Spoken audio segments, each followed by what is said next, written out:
Hello बच्चों।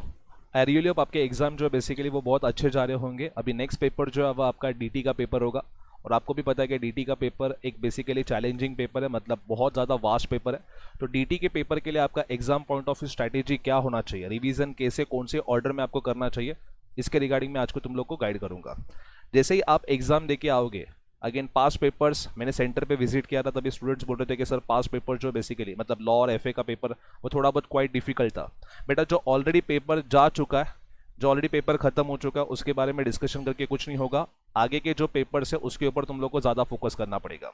May be बहुत बार मैंने ऐसे देखा हुआ है कि जो पास्ट पेपर्स मतलब जो स्टूडेंट्स अपियर करके आए वो पेपर्स डिफिकल्ट गए, बाद में उसमें पास होते हैं, लेकिन उसके डिप्रेशन की वजह से जो आगे के पेपर्स है जो उनके प्लस पॉइंट्स होते हैं वहां पे नॉर्मली अफेक्ट करके वो पेपर प्रॉपर्ली अटेंड नहीं कर पाते। तो आपको ये मिस्टेक नहीं करना है। पास के पेपर्स कुछ भी होने तो डिस्कशन नहीं करना है, आपके जो अपकमिंग पेपर्स है उसके ऊपर आपको अच्छे से फोकस करना है। डायरेक्ट टेस्ट का आप अगर रिवीजन करोगे तो रिवीजन करते वक्त सबसे पहले पेपर देने के बाद जैसे ही आप घर पे आए, पेपर देने के बाद घर पे आने के बाद थोड़ा सा खाना खा के हल्का सा आपको रेस्ट करना है। रेस्ट करने के बाद इमीडिएटली डीटी के अंदर तुम लोग फर्स्ट सबसे पहले क्या पढ़ोगे, तो सर ऑर्डर वाइज पहले आप रेसिडेंशियल स्टेटस स्टार्ट करोगे। रेसिडेंशियल स्टेटस जब भी आप पढ़ रहे हो तभी आपको सम सॉल्व करने की जरूरत नहीं है। रेसिडेंशियल स्टेटस के अंदर जो भी अपने कंडीशंस है, like basic conditions, basic condition के बाद जो एक्सेप्शन है, एक्सेप्शन में जो इंपॉर्टेंट अमेंडमेंट आया हुआ है that is but third exception के अंदर इंडियन सिटीजन और person of Indian origin coming to India for the purpose of visit, तो वहां पे 182 डेज के अलावा जो 120 डेज का नया कंडीशन इंसर्ट किया गया अमेंडमेंट वाला, I am expecting question on that, तो आपको वो अच्छे से करके जाना है। सिमिलरली वो आपको एमसीक्यू पॉइंट ऑफ व्यू पूछा जाएगा, मतलब वहां पे इंडियन सोर्सेज का इनकम जो 15 लाख रुपीज से ज्यादा होगा तो ही वो अमेंडमेंट प्रोविजंस आपको एप्लीकेबल होंगे। प्लस रेसिडेंशियल स्टेटस के अंदर जो सेक्शन 6 सबसेक्शन 1A जो नया सेक्शन इंसर्ट किया गया है डीम रेसिडेंट का, मतलब आप अगर कोई और कंट्री के रेसिडेंट नहीं हो, आप अगर कोई और कंट्री के अंदर टैक्स पे नहीं कर रहे हो और आपको by default basically Indian sources से जो इनकम है वो 15 लाख से ज्यादा है, तो आपको इंडिया का डीम रेसिडेंट मान लिया जाएगा।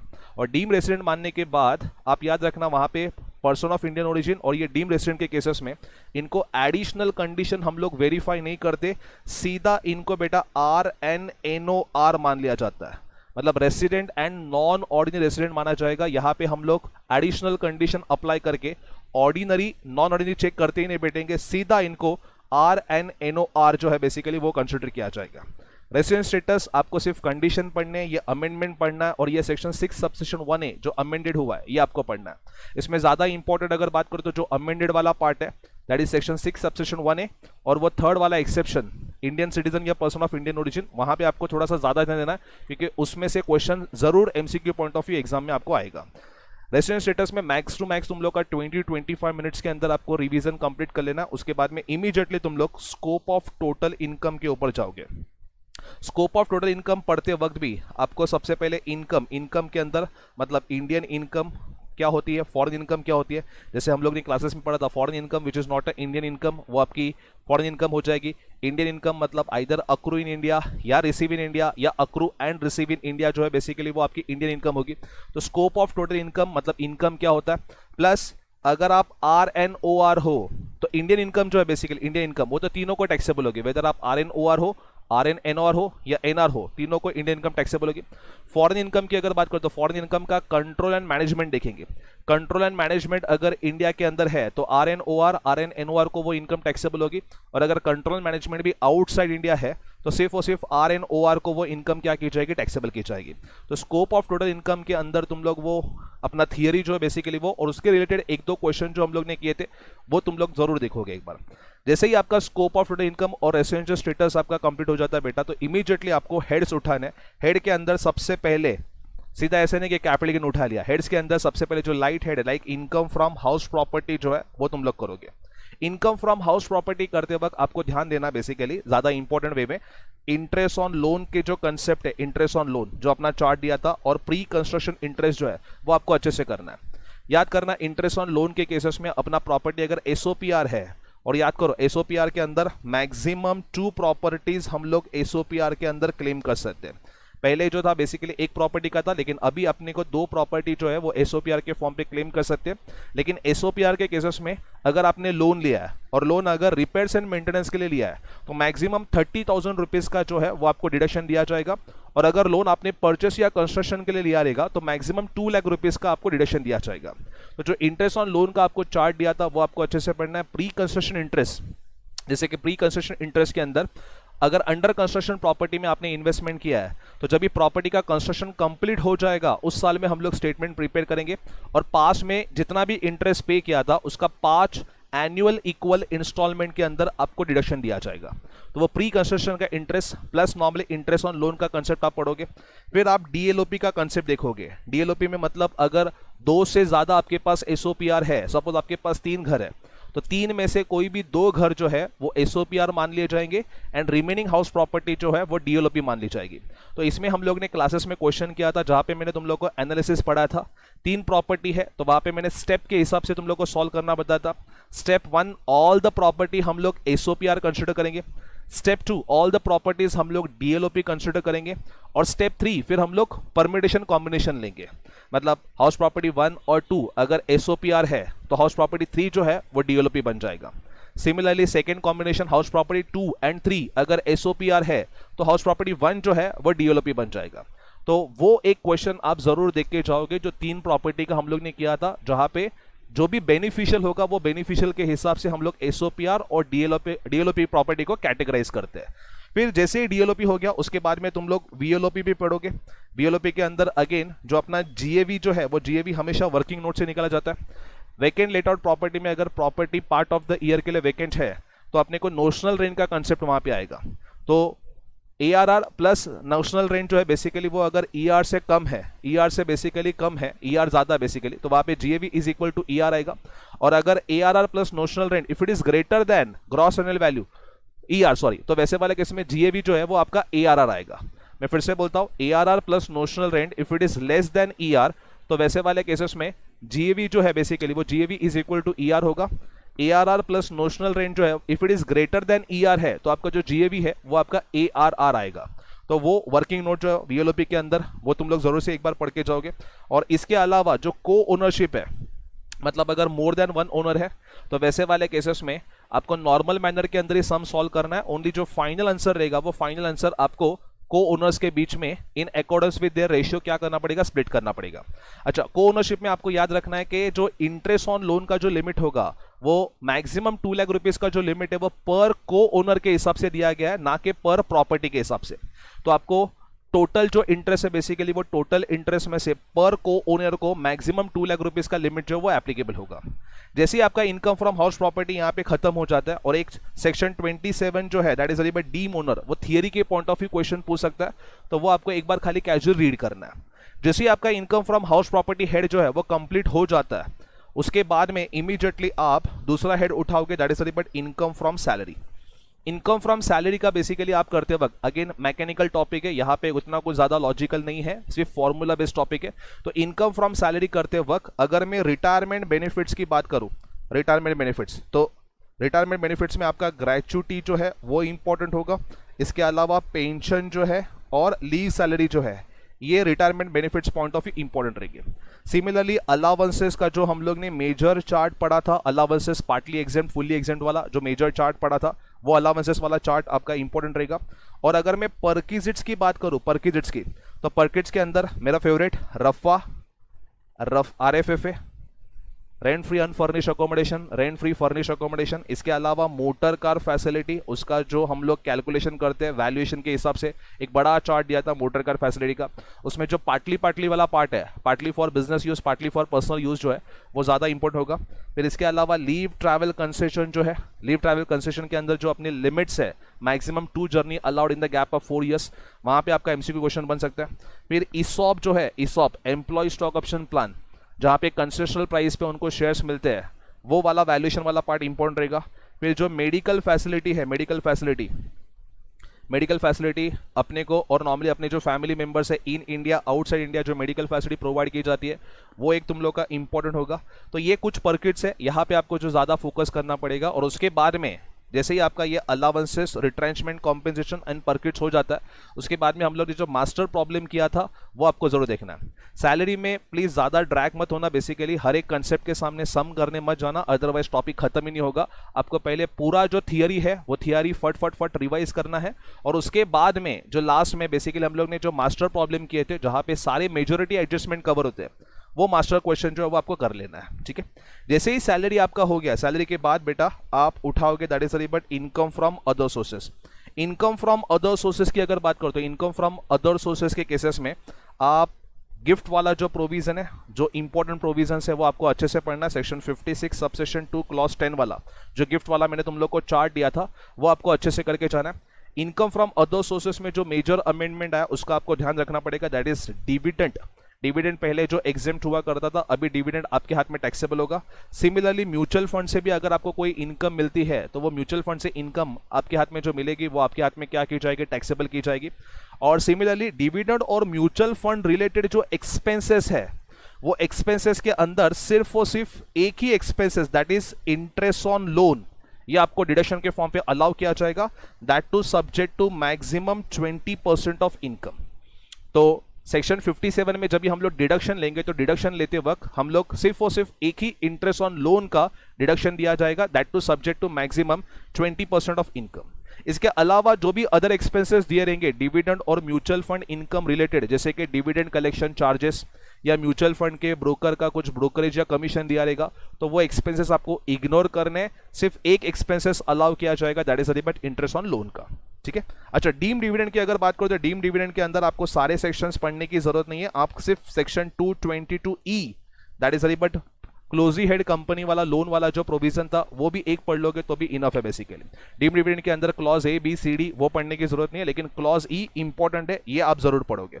222E के अंदर जो क्लोजी हेड कंपनी जहां पे अपना 10% या उससे ज्यादा होल्डिंग है, वहां से अगर लोन लिया है तो वो लोन आपके हाथ में डीम डिविडेंड माना जाएगा to the extent of accumulated profit वाला, वो कंसेप्ट आपको अच्छे से पढ़ लेना। जैसे ही इनकम फ्रॉम अदर सोर्सेस आपका हो गया, उसके बाद में तुम लोग उठाओगे income from capital gain. Income from capital gain personally मेरा फेवरेट टॉपिक है, लेकिन बेसिकली मेजॉरिटी स्टूडेंट्स को examination point of view normal इसमें कई सारी दिक्कत आती है। So don't worry, capital gain के अंदर आपको सारी चीजें डिटेल में इतना पढ़ने की जरूरत नहीं है। सबसे पहले तो आप चार्जिंग सेक्शन 45 आप ये पढ़ोगे, उसके अंदर टाइप्स ऑफ कैपिटल असेट जो है, उसके बारे में ट्रांसफर क्या है, टाइप्स ऑफ कैपिटल गेन कौन से है, वो हम लोग पहले इंट्रोडक्शन में पढ़ा था, बेसिकली वो आपको पढ़ना है। फिर 45 के सीरीज में 45(2) जो है that is very important, conversion of capital assets into stock in trade. Conversion of capital assets अगर स्टॉक इन ट्रेड में कन्वर्ट करते हो तो जिस साल में कन्वर्ट हुआ उस साल में टैक्स पे करने की जरूरत नहीं है, लेकिन आप जब भी सेल करोगे उस साल में आपको टैक्स पे करना है। तो उसमें भी अगर पार्ट सेल किया रहेगा तो पार्टली कैलकुलेशन किया जाएगा। तो ये 45(2) जो है वो आपको अच्छे से करके जाना है। इसी के साथ मिलता हुआ सेक्शन 28 क्लॉज 6 से भी क्या था, उल्टा, that is conversion of stock in trade into capital assets. तो स्टॉक इन ट्रेड अगर कैपिटल असेट्स में कन्वर्ट करोगे तो इमीडिएटली जैसे ही कन्वर्ट किया पीजीबीपी में टैक्सेबल होगा, और फ्यूचर में जब भी आप कैपिटल असेट्स बेचोगे तो कैपिटल गेन के अंदर टैक्सेबल होगा। तो ये दो सेक्शंस पैरेलल में आपको इंपॉर्टेंट है बेसिकली आपको पढ़ने। फिर नेक्स्ट सेक्शन 45(5) जो है that is compulsory acquisition of assets by government. Compulsory acquisition of assets by government, जहां पे कॉम्पेंसेशन जब भी आपको रिसीव होगा तभी आपको गवर्नमेंट को टैक्स पे करना है। अगेन इनिशियल कॉम्पेंसेशन में जब भी फर्स्ट इंस्टॉलमेंट रिसीव होगा तभी पूरा टैक्सेबल होगा। एनहांस कॉम्पेंसेशन में एज एंड व्हेन रिसीव होते जाएगा तभी आपको टैक्सेबल होते जाएगा। और इसके लिए डीले के लिए अगर कोई इंटरेस्ट मिला है तो वो इंटरेस्ट 50% स्टैंडर्ड डिडक्शन देने के बाद रिमेनिंग अमाउंट जो है वो रिमेनिंग अमाउंट आपके हाथ में टैक्सेबल किया जाएगा। तो ये आपको 45(5) plus income from other sources वाला लिंक का प्रोविजन यहां पे पढ़ना है। फिर सेक्शन 45(5) होने के बाद नेक्स्ट तुम लोग section 47 that is but exempt transfer वाला पढ़ोगे। एग्जेम्प्ट ट्रांसफर के अंदर भी सिर्फ गिफ्ट, विल, इनहेरिटेंस वाला प्रोविजन तुम लोग को पढ़ना है। फिर आप सेक्शन 49(1) पढ़ोगे। 49(1) मतलब अगर गिफ्ट अगर ट्रांसफर किया रहेगा तो वैसे वाले केसेस में मंजुला शाह वर्सेस सीआईटी का जो केस लॉ का रेफरेंस लिया था वो नॉर्मली हम लोग एवरीथिंग इज पो cost, period, indexation, previous owner वो तुम लोग को नॉर्मली अच्छे से पढ़ना है। फिर सेक्शन 50 के अंदर जाना। 50 के अंदर बात करो तो section 50B and 50C। 50B that is but slump sale. Slump sale में याद रखना वो इंडेक्सेशन अगर दिया भी रहेगा तो भी याद रखना इंडेक्सेशन यहाँ पे अलाउ नहीं किया जाता। स्लम सेल, जब भी आप होल अंडरटेकिंग सेल करते हो, जो भी आपका लमसम प्राइस मिलेगा वो आपका एफओसी हो जाएगा, वहां पे इंडेक्सेशन का बेनिफिट आपको नहीं मिलेगा।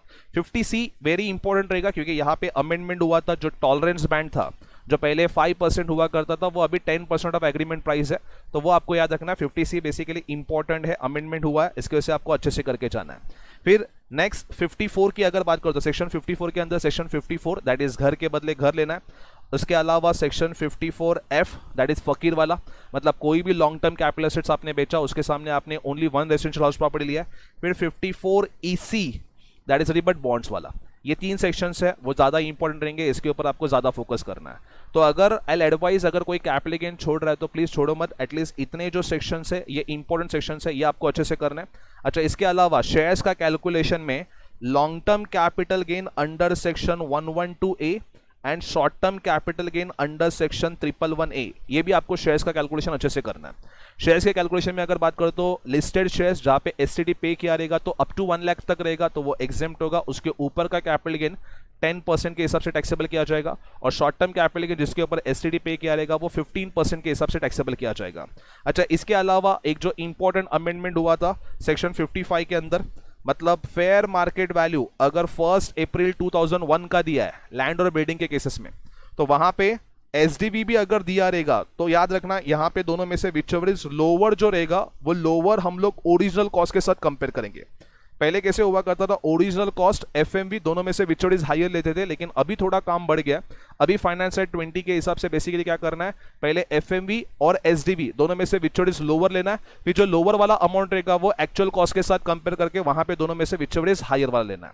ये जैसे ही होता आपका कैपिटल गेन, उसके बाद में तुम लोग very very important topic that is रिबट पीजीबीपी उठाओगे। पीजीबीपी के अंदर भी अगर मैं इंपॉर्टेंट सेक्शंस की अगर बात करूं बेटा, section 32 that is depreciation important रहेगा। सेक्शन 35 जो है साइंटिफिक रिसर्च वाला वो सेक्शन इंपॉर्टेंट रहेगा। 35 AD जो स्पेसिफाई बिजनेस है, वो 14 बिजनेस आते हैं, वो सेक्शन जो बेसिकली वो आपका इंपॉर्टेंट रहेगा।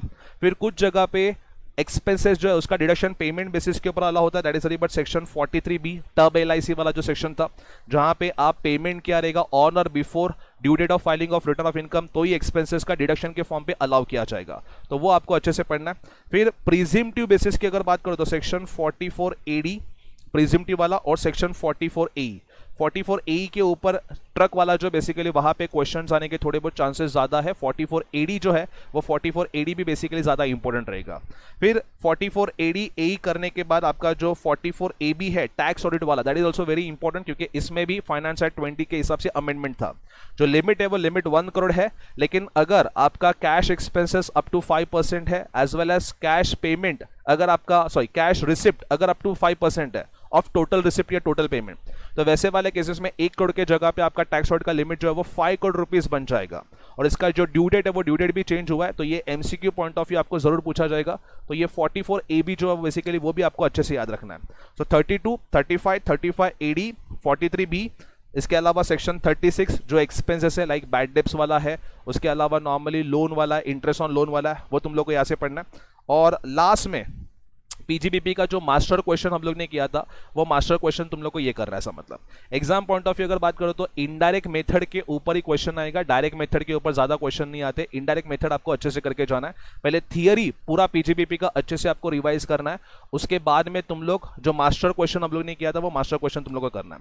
जैसे ही बेटा आपका पीजीबीपी खत्म होता है इमीडिएटली तुम लोग एएमटी उठाओगे, that is but alternate minimum tax. Alternate minimum tax चिल्लू सा था बेसिकली। अल्टरनेट मिनिमम टैक्स के केसेस में आपका अगर पहले तो एडजस्टेड टोटल इनकम निकालना है, एडजस्टेड टोटल इनकम निकालने के लिए हार्डली अपने को 3 एडजस्टमेंट करना था। एनटीआई जो है बेसिकली उसको बेस पकड़ के उसमें क्या क्या ऐड करना तुम लोग को, सेक्शन 35AD का डिडक्शन कुछ क्लेम किया रहेगा तो वो ऐड करना। इसके अलावा सेक्शन 10AA का अगर डिडक्शन लिया है वो SEZ वाला स्पेशल इकोनॉमिक जोन के केसेस में फर्स्ट 5 ईयर्स में अपना 100% ऑफ प्रॉफिट जो वो एग्जेम्प्ट होता है, नेक्स्ट 5 ईयर्स के अंदर 50% ऑफ एक्सपर्ट प्रॉफिट एग्जेम्प्ट होता है, लास्ट 5 ईयर्स के अंदर 50% या अमाउंट ट्रांसफर टू सेजरारा विच इज लोअर वाला, तो वो अगर 10AA के हिसाब से कुछ क्लेम किया रहेगा तो वो एड बैक करना है। फिर इसके अलावा सेक्शन 80H से लेके बेसिकली 80 RRB, मतलब यहाँ पे तुम लोग याद रखना है 80 QQB, 80 RRB या 80 JJAA वाला अगर आपने कोई डिडक्शन क्लेम किया रहेगा तो उसको क्या किया जाएगा, एड बैक किया जाएगा। अगर 35AD ऐड कर रहे हो तो उसका रिलेटेड जो डेप्रिसिएशन का इफेक्ट है बेसिकली वो आप माइनस करोगे। ये करने के बाद जो आएगा that is called as adjusted total income. Adjusted total income जो है, अगर individual HUF AOP BOI category में अप टू 20 लाख है तो वैसे वाले केसेस में एएमटी के प्रोविजंस एप्लीकेबल नहीं होंगे। अगर 20 लाख से ज्यादा रहेगा तो वैसे वाले केसेस में आपको एएमटी फॉलो करना पड़ेगा और आपका एएमटी का रेट जो रहेगा बेटा वो एट द रेट ऑफ 18.5% रहेगा। तो ये जो 20 लाख है ये MCQ point of view important रहेगा, प्लस ये जो 18.5% है बेसिकली वो भी आपका MCQ point of view important रहेगा। फिर फाइनल जो टैक्स है बेसिकली फाइनल टैक्स में हम लोग नॉर्मल टैक्स या एएमटी दोनों में से विचएवर इज हायर जो है वो आपको गवर्नमेंट को पे करना है। और एक MCQ point of view important रहेगा एएमटी क्रेडिट, मतलब whenever your normal tax liability is lower as compared to AMT ज्यादा भर रहे हो तो वह उस साल में आपको AMT क्रेडिट मिलेगा। ये AMT क्रेडिट कैरी फॉरवर्ड करते रहना, बेसिकली मैक्सिमम कितने साल के लिए कैरी फॉरवर्ड होगा, 15 असेसमेंट ईयर के लिए कैरी फॉरवर्ड होगा। तो ये 15 असेसमेंट ईयर भी जो है वो आपका एमसीक्यू पॉइंट ऑफ व्यू ज्यादा इंपॉर्टेंट होगा। फिर जैसे ही तुम लोग के ये 5 हेड्स कंप्लीट हो गए उसके बाद में नेक्स्ट तुम लोग उठाओगे बेटा set of and carry forward. Set of and carry forward में आपको सम करने की जरूरत नहीं है, सिर्फ थियरी पढ़ोगे। उसमें intra head adjustment, inter head adjustment जो मैंने कोड वर्ड से पढ़ा था तुम लोग को, लॉस एंड कॉस्ट भी इंट्रा हेड के अंदर लॉस था, that is long term capital loss, OMR था बेसिकली। देन उसके बाद में स्पेकुलेशन लॉस था और स्पेसिफाइड बिजनेस लॉस था, और एक यहाँ पे इंटर हेड एडजस्टमेंट में कॉस्ट भी था।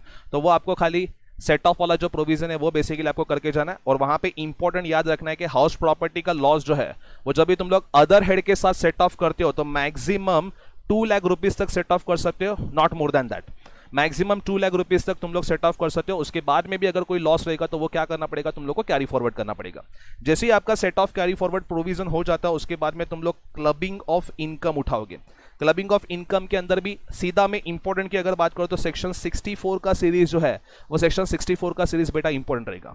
सेक्शन 64 के अंदर स्पाउस को या तो फिर नॉर्मली माइनर चाइल्ड को अगर असेट्स ट्रांसफर किया रहेगा फॉर इनएडिक्वेट कंस्ट्रक्शन केसेस में तो वहां पे क्लबिंग कैसे एप्लीकेबल होगा वो सेक्शन 64 का प्रोविजन जो है वो तुम लोग को याद रखना है, वो इंपॉर्टेंट रहेगा क्लबिंग ऑफ इनकम में।